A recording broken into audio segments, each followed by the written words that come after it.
there to just kind of uh try to understand better and to bring things to the fore.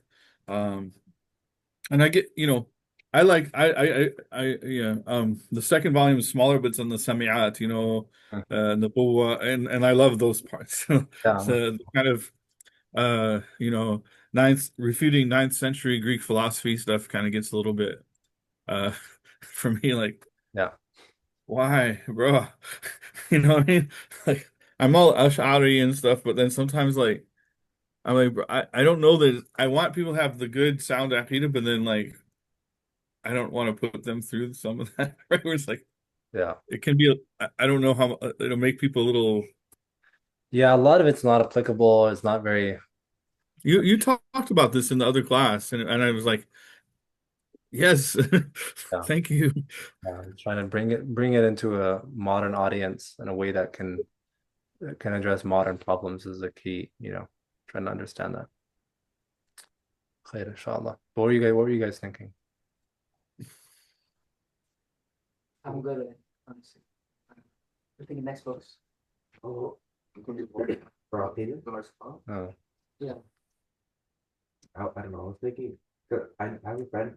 Sorry, a little bit allergies. I don't know. But I have a friend. He studies with his name is Sheikh Nader. He's in Istanbul. He studied with Sheikh Abdul Razak Hanafi. Um, but Sheikh Nader, what he does is that for every level he has like a Maturidi and an Ash'ari book. So he goes like that. Does Interesting. that make sense? Yeah. So I thought it was pretty cool. Yeah, that's pretty cool. Yeah, I don't know what because he's Ash'ari, so or he would be Ash'ari. I don't know. Yeah. What do you call yourself? It doesn't for me like the Ash'ari Maturidi doesn't really matter. It does it like we covered it the class. There's like Yeah, 6 points that are really contentious. Everything else is the same. yeah, So kind of like I don't even like the terms Ash'ari Maturidi.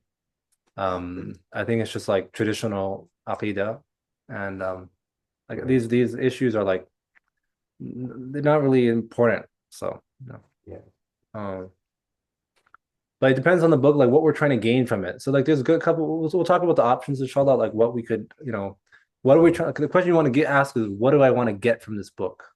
What is this book going to give me? What skill? What I'm going to learn? What I'm going to use from this book? So in terms of like the Johara, what's nice about the Johara is it's not too far off of what we're covering now in terms of like the revealed, the Samariyat and whatnot. Um, there'll be some repetition. It goes into a bit deeper. What you gain from the Johara more is tradition. So that because you gain access to, 5, 6 different shur, right? And major commentaries on it. So really, like if one has the ability to access those, then the Johara is a book that's very important because it really is like fundamental in teaching you how to access an entire tradition, right? Because there's so many different commentaries, right? So that's something that I got the most from it. In terms of like the subject matter, it's like any of the other Aqidah book. There's nothing really like super unique in it in that sense. But in terms of the breadth of the scholarly tradition revolving it, it's strong. Um, there are other books that are more dialectic based, like they'll dive more into like how to do dialectic and talk about like fine tune things and you bring logic into it a lot more. That's like the Bidaya by Sabuni. That's like a good Maturidi one. That gets very dialectical. It's like it's showing you if they say this, we say this. It's like a real debate with someone else. Then there's more like books that are not really about the Semer yet. They go into like a lot of depth into just like the usul part of it. So you see this in like Sanusi's book. Like there's a big mixture of usul and principles, like understanding the principles of belief and how we and epistemology and ontology, like how we get there, and what is a true belief, what is taqlid, and these foundational principles that the Johara has. The Johara is like it's summative. It has so many different. It kind of just gathers a lot. Um, so that's like a Sanusi. That's like Sanusi. Um, Kharida it'd be a bit too basic. So those are like different pathways you can go, and then depending on the tradition, and yeah, they're all valid. They're all valid. Um, yeah. Okay. بسم الله الرحمن الرحيم وصلى الله على سيدنا محمد وعلى آله وصحبه وسلم تسليما كثيرا. So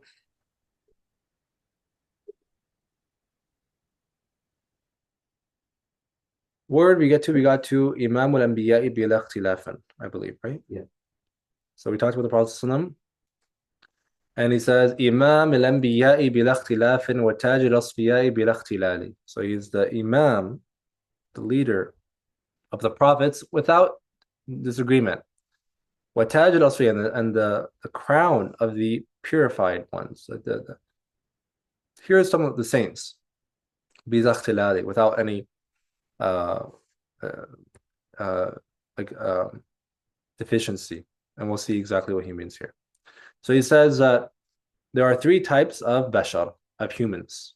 So here's the category: kamilun, mukammalun, wa hum al-anbiya, perfect, and perfected.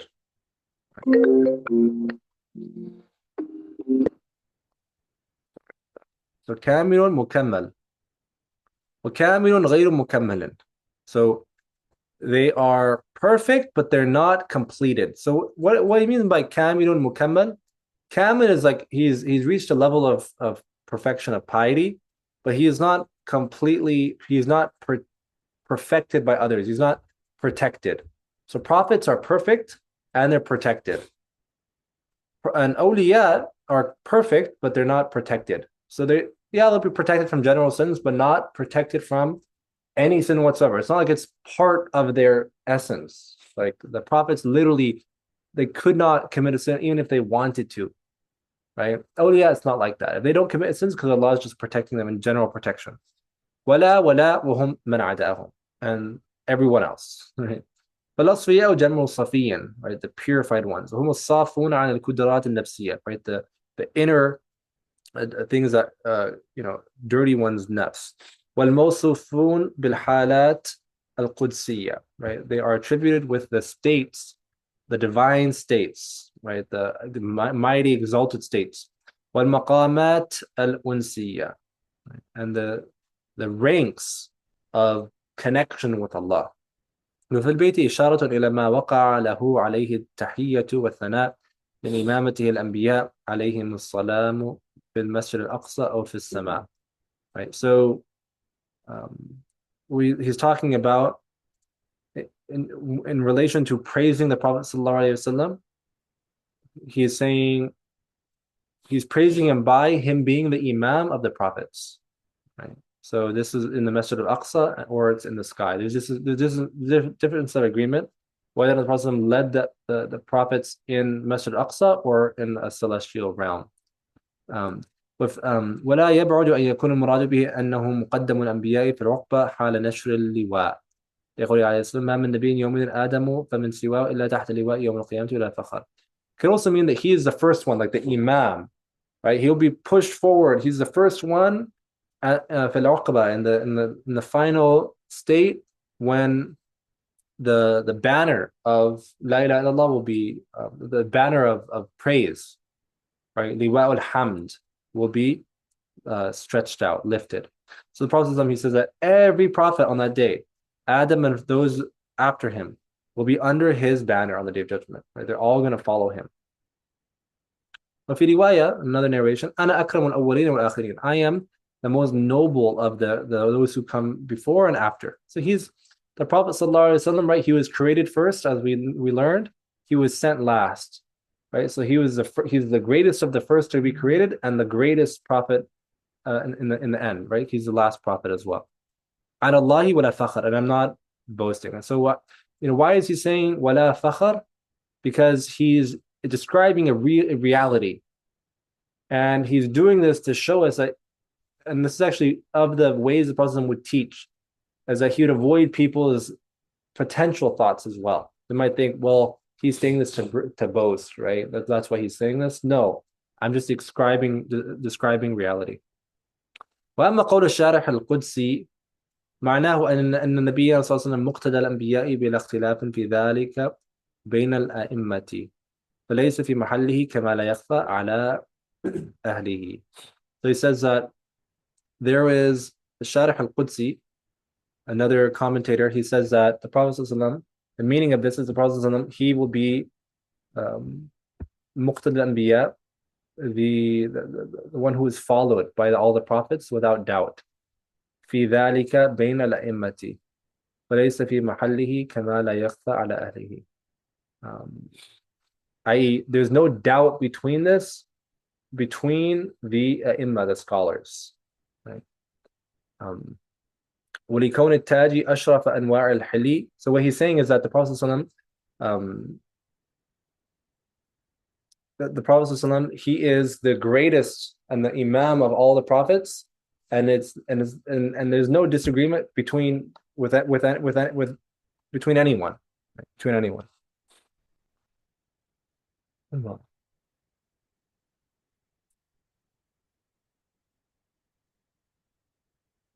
So no disagreement between anyone whatsoever, and between him and the other prophets in their following the Prophet sallallahu alaihi wasallam, right?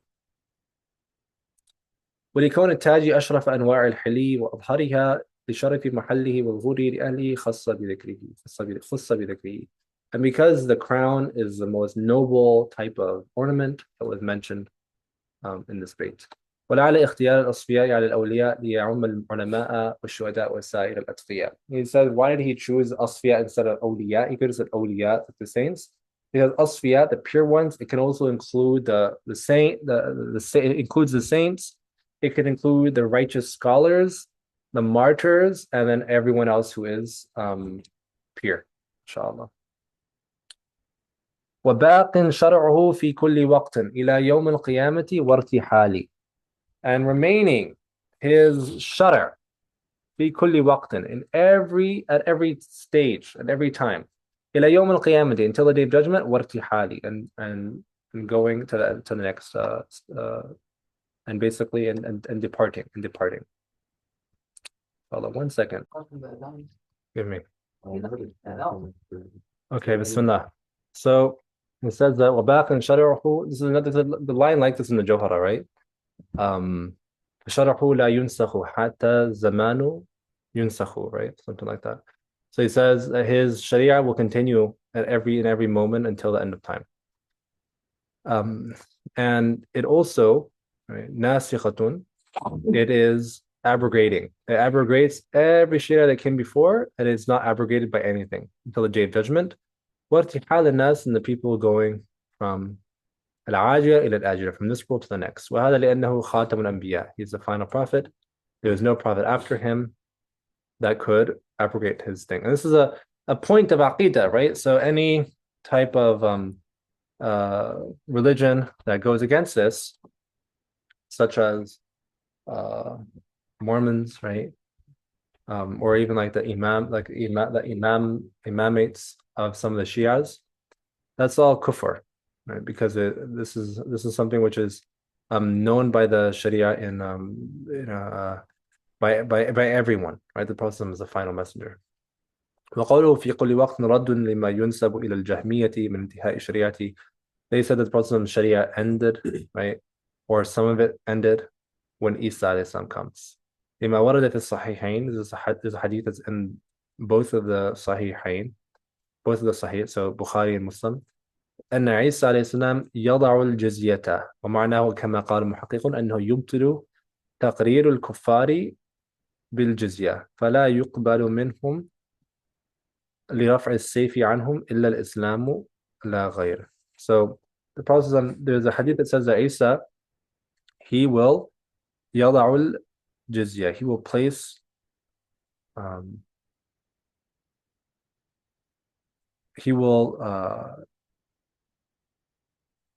place the jizya. And what this means is, like, because we're saying, what does that mean? So the Jahmiyyah says that, okay, he's removing the previous Sharia. But what this is saying is that the kuffar have the ability to affirm the jizya. فلا يقبل منهم إلا لرفع السيف عنهم. فلا يقبل منهم لرفع السيف عنهم إلا الإسلام لا غير. And it will not be accepted from them لرفع السيف عنهم, because the sword has been removed from them except Islam and nothing else. So there's a disagreement with regards to whether or not Isa alayhi salam is basically changing the way that the jizya works. That the kuffar, they have the option basically to remain on their they have the ability to remain on their belief and just pay the jizya. And Isa alayhi salam will basically say no longer, basically. But what this is saying is that this is not actually, he's not actually changing the Sharia, but rather or not he is, he's removing the ability for them to accept it. There's a disagreement here, but essentially the scholars will say they'll come at the end of this, they'll say that he's not changing the Sharia or removing part of it. Rather, it's just a type of ijtihad that he's doing.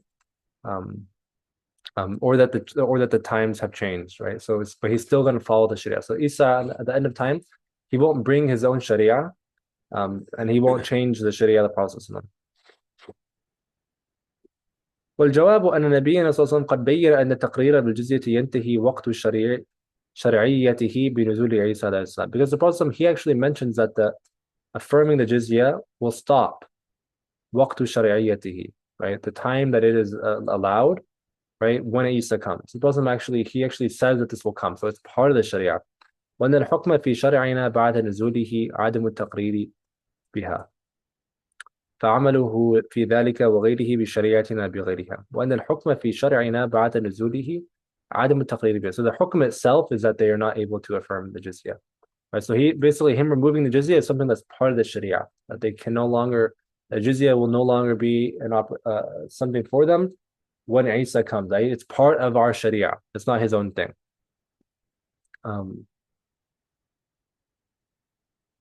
فعمله في ذلك وغيره بشريعتنا بغيرنا كما نص على ذلك العلماء كالخطابي في معالم السنن والنووي في شرح المسلم ووردت فيه أحاديث ثابتة من غير نزاع ونعقد عليه الإجماع. So he says that we have plenty of hadith that kind of affirm this, that he's not actually removing the jizya, he's just removing the ability for the Qur'an, the disbelievers to affirm the jizya or to accept it and affirm it. And there are plenty of hadith that mention this, and ijma', the scholars unanimously agree on this point, right? So this is kind of a fiqhi point that we could go down, but essentially Isa alayhi salam he never is changing he doesn't change the Sharia. الحق أن عيسى عليه السلام عند نزوله يتابع نبينا, he follows the Prophet. إن شريعته قد نسخت بشريعته. Isa's Sharia was abrogated by the Prophet صلى الله عليه وسلم. فلا يكون له بعد نزوله وحي. There will be no wahi, revelation to him. بنصب حكم شرعي. Right? He will have no revelation that establishes a new hukum, right? A new law.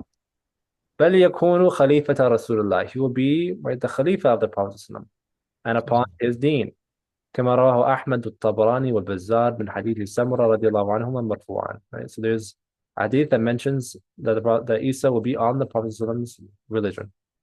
وإنما قلنا, or Sharia, sorry, بنصب حكم شرعي لأنه قد يوحى إليه بغير ذلك مما لا حكم فيه.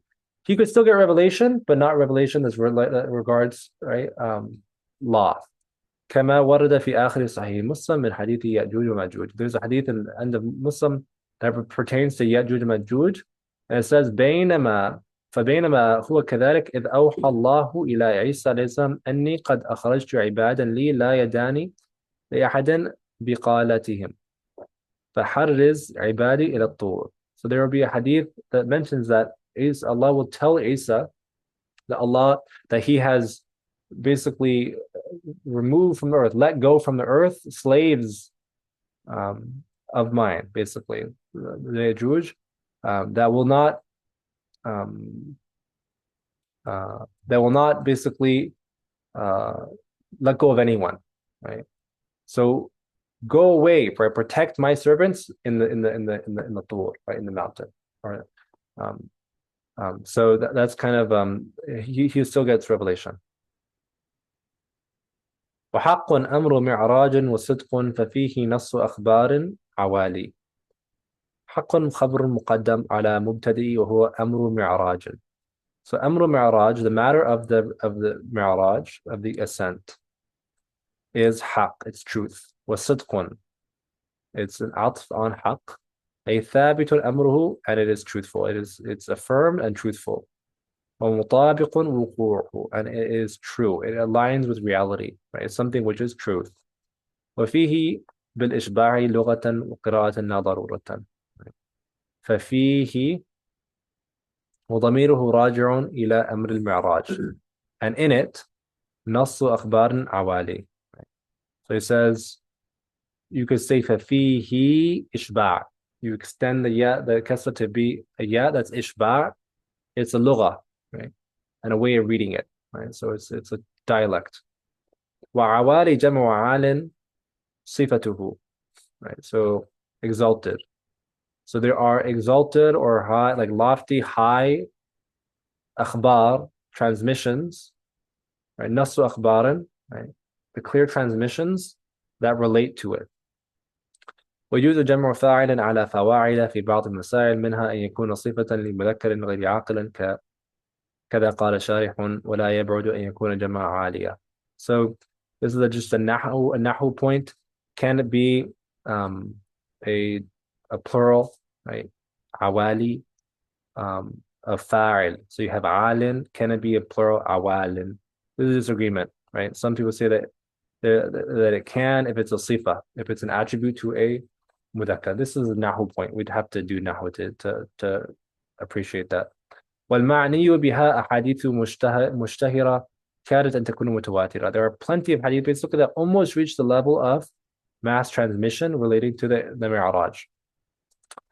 أما الإسراء من المسجد الحرام إلى المسجد الأقصى فثبوته بالكتاب ولذا يكفر منكره. Right. As for the Isra, right, the travel from Mecca to Palestine to the Bayt al-Aqsa, that is in the Quran, right? سبحان الذي أسرى بعبده ليلا من المسجد الحرام إلى المسجد الأقصى. So if you disagree, if you negate that, you're a kafir because you're negating the Quran. وأما المعراج إلى السماء فقد قالوا إن منكر ومبتدع لا كافر. There's disagreement. Some say that he's only a mubtadi', an innovator, but he disagrees with that. وأطلق الناظم أمر المعراج ليشمله يقظة ومناما. So he says in general, just any type of ascension, because there's a disagreement whether or not he was awake or asleep when he ascended. And the strongest opinion, صحيح أنه كان يقظة ببدنه وروحه لا بمجرد روحه. Some say also that it was just his soul, right? And some say that it was his body. So the correct opinion is that he was awake with his body and soul, right? مع أنه عرج به مرات متعددة وبهذا يجمع بين روايات مختلفة. But there's also other reports that say that the Prophet he actually was raised up to heaven multiple times. It happened multiple times. So the famous one that we hear, that was just once. So it could be that other times that he was raised up to Allah was just his soul.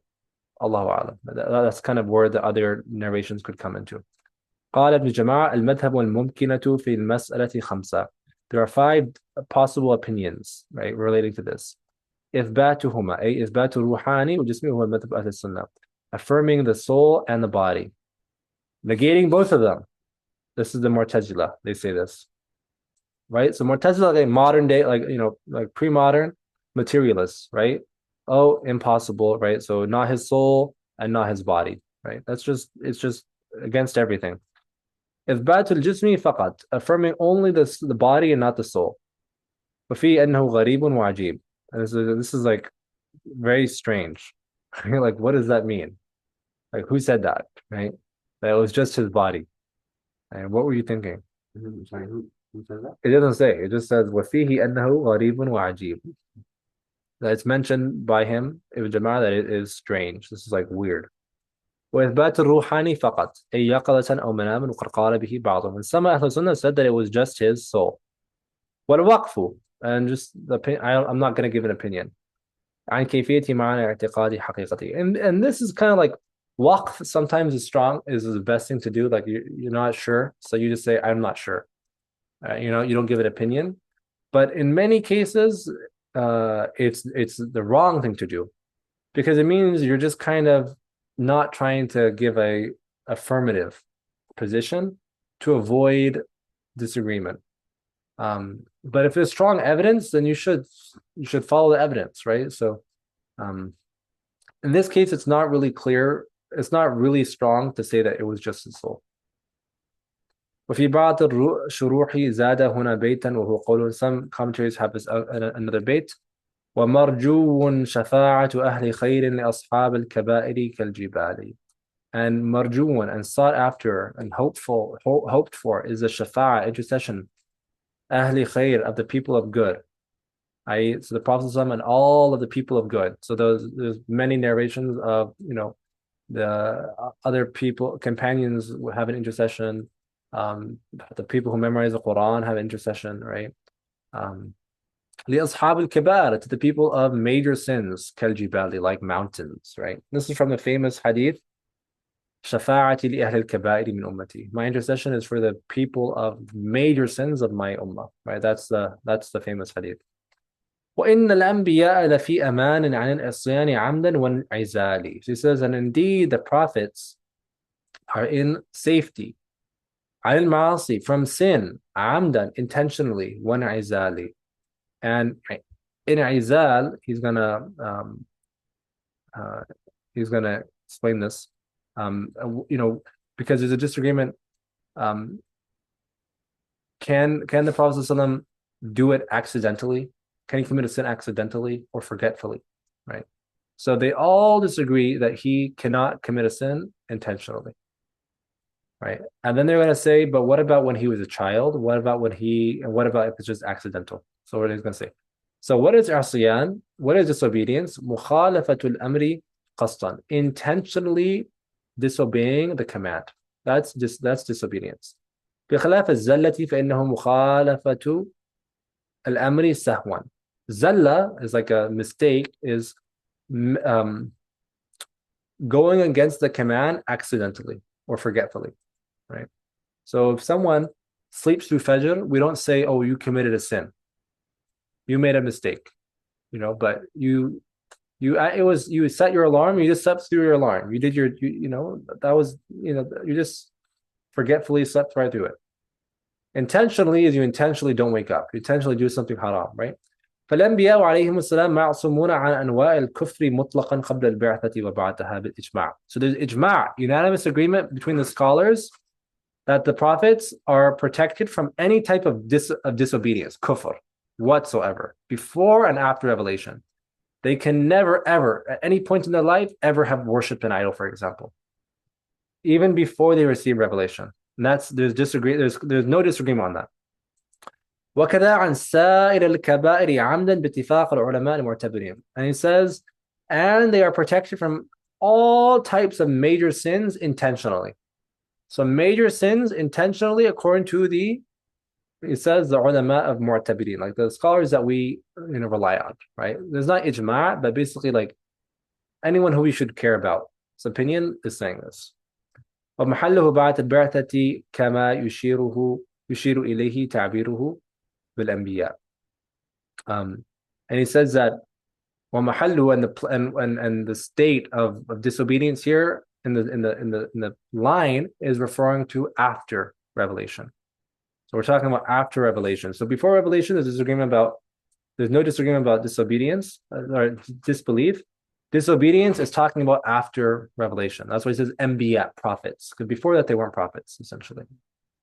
كما يشير إليه تعبيره بالأنبياء وأما سهوا فجوز وقوعها منهم عند الأكثرين كما في شرح العقائد. He says, as for accidentally, it says that majority of the scholars actually said that prophets can commit major sins accidentally. So the isma only pertains to intentional major sins after revelation. Before revelation, it's fine. And they say, this is what a lot of scholars say. And if he did it accidentally, it's fine.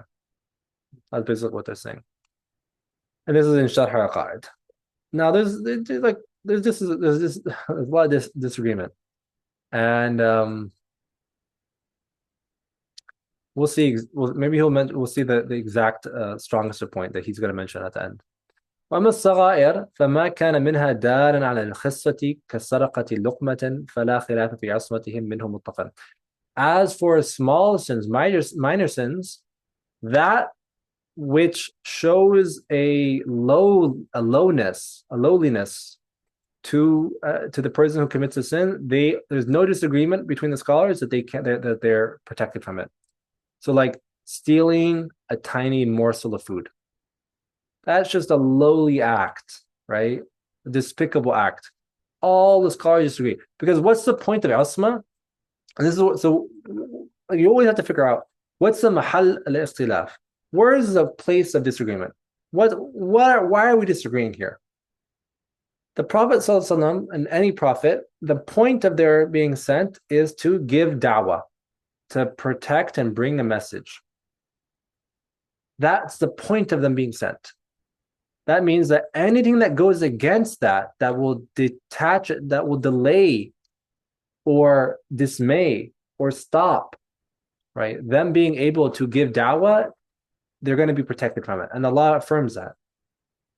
So then the question is, what of sins would quite literally prevent someone from taking the message from the Prophet? So some scholars say any sin whatsoever. Doesn't matter whether it's intentional or unintentional. So they say they're protected from all sins. And they'll find other proofs for that. Right? There's many proofs. Then the majority of the scholars say, no. If he did it accidentally, it doesn't affect his message whatsoever. So as long as he's not doing it on purpose, because on purpose basically means that you are changing the Sharia. That's essentially what that means. Like if the Prophet comes and says, as the manifestation of Allah's command says, you have to eat this, you have to pray 5 times a day, and then he doesn't pray 5 times a day intentionally, it means that the Sharia has changed, because his example is the Sharia. So they're clearly on agreement with that. And then they say, okay, is it only minor sins or major sins? And then what type of sins? So in here, he's saying that any sin that makes him seem like lowly, right, or like dumb. Why? Because then that's going to take away, right? If a prophet comes to you and he's stealing someone's like tiny pieces of like food, right, that's going to show a lowness in character that is unbefitting to someone that you would follow, a messenger from God. Right? So it's all kind of hovering around this principle. وما لا يدل على ذلك فالمختار لجمهور أهل السنة عصمتهم عن عمده. And as for the minor sins that do not indicate a lowness in character or despicableness, the majority of the scholars say that they are protected from its intentional sins. And as for accidentally doing it, فنقل ابن جماعة أن العصمة ضد الطاعة. Right? The Ibn Jama'ah, he says that the ma'asiyah is the opposite of disobedience. So now he's of obedience. So now there's a different opinion, the definition of disobedience. So okay, what is the definition? The first definition is intentionally disobeying the command. That means there has to be intentionality. Ibn Jama'ah, he says no. Anything that is the opposite of obedience is disobedience. So he says that prophets are protected from all sins, regardless whether or not it's intentional or unintentional. And this is against the Hanafiya, the Hanafis basically, that they say that they can do forgetful sin, minor sins. So forgetful minor sins is fine. And then according to Shaykh al-Qārī, even major sins as well. Now the thing with major sins, because he says here, هو مخالف لما حق التفتزاني فيه اتفاق. Taftazani basically says that we all agree that you can do major sins. And he's saying, no. All the Hanafis are not saying they can do major sins forgetfully. They're saying they can do minor sins forgetfully. Like a minor sin is like, what's a minor sin? Like, a minor sin is cursing. So, and not like a oath curse, like just like they're saying a prophet could forgetfully do that. It wouldn't take away from his message. Right? Intentionally, no. So it's like, okay, you can make a case that wouldn't take away from his his respect and his honor and his ability to give message. If he accidentally, like he slipped and said something, right? Like it's kind of hard to imagine because we're talking about prophets, right? And there's many opinions that say that they're protected from all sins, but that doesn't really take away. But a major sin, like it's a bit far-fetched. So even Tefta Zani, like just now we want to think about these just opinions from our own rational intellect. Like now you think about it. What makes the most sense to you? Right. For me, a major sin seems a bit far-fetched. Like a prophet was, you can't accidentally steal, but like, um, accidentally, um, I guess like even I guess it wouldn't be it wouldn't I guess accidentally or forgetfully, because forgetfully, so accidentally is different, right? Accidentally it doesn't take away from anything, right? Like if someone accidentally drank alcohol, it doesn't take away from their status at all. He just didn't know. Forgetfully is problematic because if you come with a sharia and then you forget something, so like a kaba'ir, one of the kabiras, the major sins, it's kind of problematic. So like hypothetically, you think like a prophet comes and tells me I cannot drink alcohol whatsoever. And hasha, we're just in the realm of possibility. Forgetfully, he's drinking alcohol, like he just forgot and he drinks alcohol. That seems very far-fetched, right? That a prophet, because and that wouldn't take away from his status. He'd be like, what are you doing? Did he tell me this is like a major sin? Right? So that type of logic is a bit hard to like wrap my head around. Forgetfully, right? So that accidentally what comes to mind is the Messiah slapping the. Yeah. So accidentally, I think there's agreement with all of them that it's fine, right? Because it's like it wasn't even intentional. Forgetfully, you did it intentionally, you just forgot the hukm, like you forgot the ruling. But if it's a kabira, and a kabira, usually what the kabira idea of a kabira is that there is a uquba that is mentioned in the sharia relating to it. Like specifically, Allah curses these people for doing this. So the Prophet says, Allah curses anyone who does this. And then forgetfully he goes and does it. Like that just seems like crazy.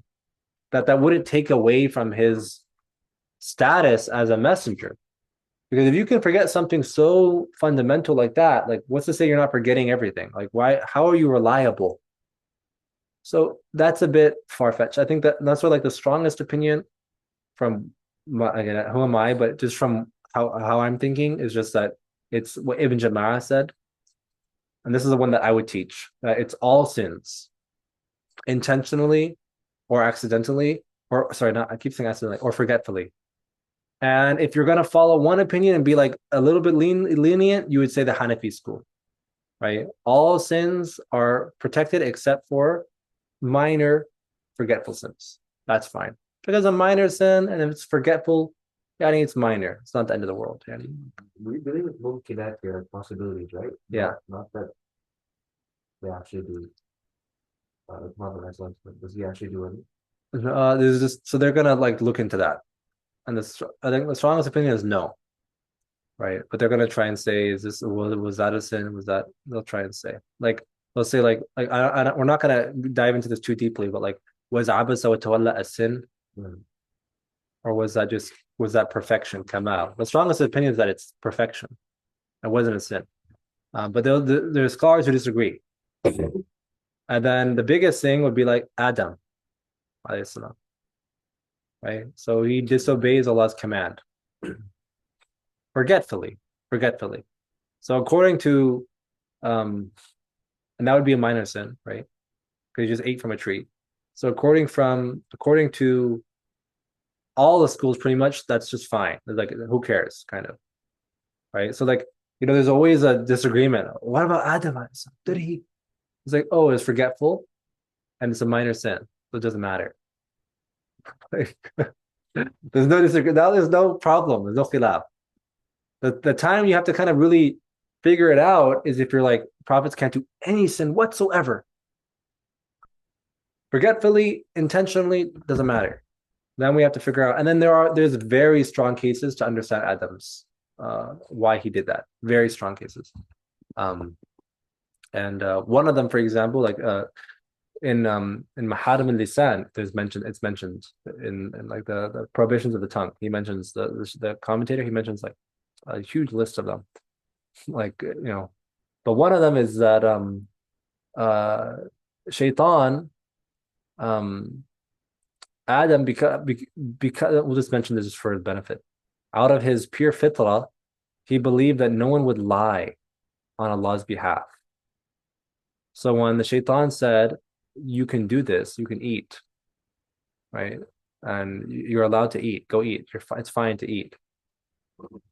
He believed that Allah had just abrogated the hukm because, he couldn't fathom that someone would just would lie on Allah's behalf. Like, sure, this person's a shaitan, but why would he's not, I can't imagine that someone would lie on Allah's behalf. Like, you're saying Allah said this and Allah didn't say that. It was like unfathomable, right? So that's like a very easy, and that is very clear that, way to get out of that. If it's even a problem, it's not a problem according to majority of the sunnah, right? Because it's a minor forgetful sin. Ash-Sharih al-Qudsi, another commentator, he says that maybe that his intention means, we're talking about Tabtazani. Tabtazani's intention was that all of the Hanafiya. But that's not correct, he says. لِمَا بَيَّنَهُ فِي شَرْحِ عَقَادٍ أَنَّهُ أَرَادَ بِهِ الْإِجْمَاعِ. So basically, Tabtazani actually meant ijma', that there's ijma' that they can do major sins, as long as it's forgetful. And ولعل مراده إجماع المتقدمين أو جمهورهم فلا ينافي المنقول عن الأستاذ أبي الإسحاق الإسفرايني. This is the Ustad. Whenever you mention Ustad, it is Abi Ishaq is al-Isfirayini. Major mutakallam. Abu al-Fath al-Shahrastani. So he says that, well, what about it could be the ijma' of the mutaqaddimin, the early scholars, not the mutaakhirin, not all of them. But then there are early scholars who go against this, right? So I think but basically what he's saying is that Taftazani is wrong, and there's no ijma' that they can all agree on this. And it doesn't matter whether or not you're talking about the Hanafis or the Shafi'is or the early scholars or the late scholars. There's no ijma' that the prophets can do major sins forgetfully. There's no ijma' at all, and it's clear. Qadi Iyad, he mentions أنهم معصومون عن الكبار والصغائر عمن أوزار واختار السبكي. So Qadi Iyad, he says that they are protected from major and minor sins forgetfully or intentionally. And this is what Subki, Qadi Subki says as well. This is the same thing as who? Ibn Jama'ah. Right? So in Shafir al-Qārī, he says major sins accidentally, and he also says forgetfully, or does he say forgetfully, not accidentally at all? So I was saying accidentally for Sahwan, there's no accidentally. I think that they're all in agreement that accidentally is fine. Okay, that's it. Like an accident, like or maybe accidentally would fall into Sahwan. So not I have to look into accidentally, actually. That's a good question, because it's not really Sahwu. An accident is, he thinks that his wife is not his wife. Does that take away from his being a prophet? Not like it's not the same as forgetfully, because forgetfully you're bringing into it a naqs, like a defect, a deficiency, right? If I accidentally drink alcohol, there's no problem. It's just I didn't know. I thought it was apple juice, right? But if I forgetfully do it, it's like, why weren't you paying it? Don't you know alcohol is haram? Like, how did you forget? What happened? It's very different. So accidentally, I think they're all in agreement that it doesn't matter what it is. It doesn't have a problem. Tata Zani, he's saying that there's ijma'. All the scholars are agreeing that they can do major sins forgetfully. That's what he's saying. And basically, the Sharih Mullah Alī is saying that that's not correct at all. Doesn't matter. No matter how you want to push it, it's not correct. ويبعد أن يقال المراد بالاتفاق هو التجويز ومورد الاختلاف الوقوع والله أعلم. So he says it's also far-fetched to say that what he meant by ittifaq, like disagreement, was a tajweez, that it is rationally possible. ومورد الاختلاف الوقوع. And this actual disagreement is in whether or not it actually happened or not. He's saying that's not really, a good opinion, right? That's just kind of like getting Tabtazani out of it. right? That, oh, what he meant is that we all agree that it's possible, like rationally possible, but it never happened. Or did it happen or not? There's a disagreement. They all agree that it's possible rationally, but it never happened like that. So they all there's ijma', but that's just like that's not really a strong opinion. هذا ويقال في الأنبياء معصومون وفي الأولياء محفوظون لفرق دقيق بينهما ليس هنا محل بسطه. For the Anbiya, you say معصومون, you say they are protected, infallible, and for the awliya, you say mahfudun, protected. And he says that there is a farq basit. What's the slight difference? He says that we're not going to mention it here, but the slight difference is that the aqidah that goes into it. So the aqidah of the awliya, of the prophets, what it means is that isma basically means that we believe, it's a belief that they are divinely protected from sins because of the fact that it would lead to a defect that would prevent their message. Whereas awliya, they don't have any of that. They don't have any of that need to give a message.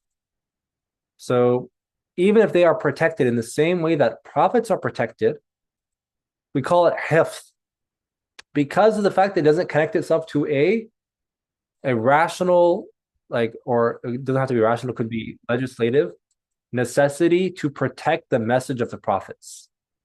And there's a disagreement. Is it rationally necessary that the prophets cannot commit any sin, like sins, or is it only according to the Sharia? Like we learn about this through legislation that it's impossible, or do we learn it through the rationale that our mind? There's a disagreement there, right? And you can think about it. Which one is it? You try to figure it out. But what he's saying here is that there's a disagreement, and I just mentioned it has to do with the asma. قوله ونعزال عطف على قوله العصيان والمعنى إن الأنبياء لفي أمان من العزل عن مرتبة النبوة والرسالة. And Izal is to be like stripped from something. They can never be stripped from their rank of prophethood or messengerhood. وحكى شارح الطوالع في إجماع الأئمة. And الطوالع is I'm not sure who this sharih is. It could be a couple people, but he says that there's ijma' that of all the scholars that they can never lose their status ever. And this is different to the awliya. Because an awliya قد تسلب منهم الولاية كما يسلب الإيمان من المؤمن في الخاتمة نسأل الله العافية. That awliya can lose their wilaya. Just as believers can lose their belief, we ask Allah for protection, right? So our belief is not something that's Allah, it's like that, like inherently part of us. We could lose our belief. We ask Allah for protection. Awliya too. There are awliya who reach the level and then they lost it. Allah took it from them, right? And then he says prophets, they can never lose their status of prophethood or messengerhood ever, right? It's something affirmed. ويعيد أنه سئل Junaid was asked هل يزني العارف بالله فقال وكان أمر الله قدر مقدورا. Junaid was asked, does the Arif, the knower of Allah, commit zina? He says وكان أمر الله قدر مقدورا. And the matter of Allah was قدر مقدورا. It was decreed, right? Allah can do whatever He wants, basically. It's possible.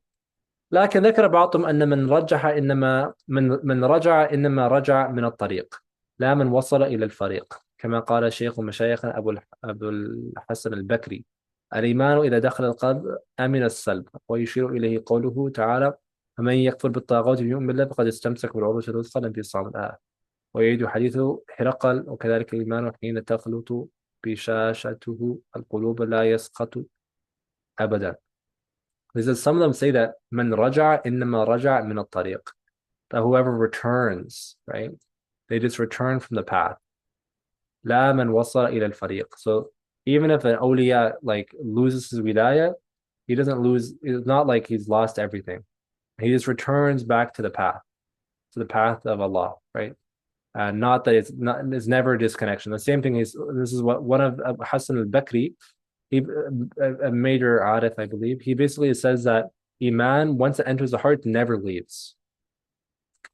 And this is an ayah that basically says that whoever disbelieves in the Taghut and believes in Allah, they have held on to the urwat al-wuthqa, right? The mightiest rope or grasp. لَا انْفِصَامَ لَهَا. There's no separating it.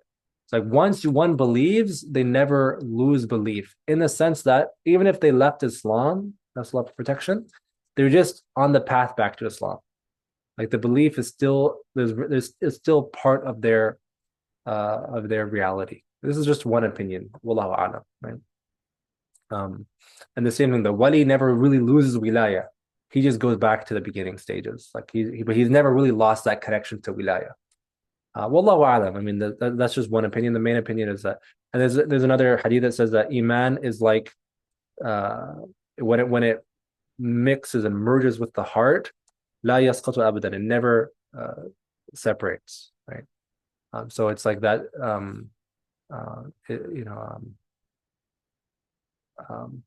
It becomes a part of who you are, essentially. Allahu a'lam. This is just one opinion, and the idea is that even belief can be taken away, but prophethood, Allah has made it so that they can never lose prophethood, because Allah has affirmed it with miracles. So it has to maintain, it has to be established. That's not something that is based off of the Sharia, cannot be taken away. Wallahu a'lam. These are different opinions of the awliya and the scholars, inshallah. So we kind of went over the disagreements between belief and disbelief, and the strongest opinion, Qadi Iyal, the one that kind of fits with adab, is especially with relation to the Prophet ﷺ, is that he never committed a sin intentionally or unintentionally, forgetfully or accidentally, ever, whether he was a child or an adult, before or after his revelation. That's like the strongest opinion, the one that aligns with the Sharia, or aligns with the adab of the Prophet ﷺ, and aligns with the way that we understand and know who the Prophet ﷺ was, and the way that he's described by Allah, and how he's a quintessence of perfection and uswa and a model, right? So everything related to the Prophet ﷺ himself, it aligns with that. Now, what the scholars will say about other prophets, they have their disagreements, right? And the safest, this is where being safe matters. The safest opinion is to say that we affirm their absolute isma. Like, because some major scholars said this, we affirm it. Because if you're wrong, there's no problem. There's no problem if you were wrong, and it was possible that they could do minor sins. But if you're wrong about them being able to do sins, that's bad adab, right? It's a bad thing to believe that, prophets could commit sins, but then, and you were just completely wrong. So the safest thing, right? The safest bet for us, right, as muqallideen right now, in this, because this is not this is an usuli thing, but it's ijtihadi, clearly ijtihadi, right? It's not qat'i, because you can't disagree on qat'i matters, but you can disagree on dhanni ijtihadi matters. So in ijtihad, we're all muqallideen, so we should do taqlid of the safest opinion, and this is clearly the safest opinion, which has major Subki, Qadi Iyal, Ibn Jama'ah, like major names, that they never committed a sin intentionally or unintentionally, and or forgetfully, right? That is the strongest opinion, and Allahu a'lam with regards to the other ones, right? And the Hanafi opinion is very close to that, right? Forgetful minor sins is fine, but everything else is not. The major sins, that's hard, like to even wrap your mind around that, and understand it. So the next thing he says, and we'll stop here, that there was never a prophet that was a female or a slave, or a person who did a major sin or a major despicable act, ifti'a, like someone who did, or he'll say it could be ifti'a, could be majnoon. So I think that's what he's trying to say. Someone who is crazy, never a prophet that was crazy, insane. And that should be clear. We'll cover that inshallah next week, inshallah. And maybe we'll try to do I don't know when we want to do it, but we'll do a long session. I think if we do a long session, we'll get how much did we cover today? We did 1, 2, 3, 4, 5, around 5 pages. Around 5 pages. So we'll try. We'll see what we can do, inshallah. I don't want to rush it, and some of these have good discussions, needed discussions, so we want to keep it real, not rush to a point that it's like we're not learning anything. Any final questions? Uthman, jazakallah khair for joining. Long time. Alhamdulillah, sorry, there's been like other classes at this time that's been difficult. No worries at all. جزاكم الخير. الله معكم. خير إن شاء الله. جزاكم إن شاء الله. صلى الله على سيدنا محمد وعلى آله وصحبه وسلم. السلام عليكم. We can't close up. وعليكم السلام ورحمة الله.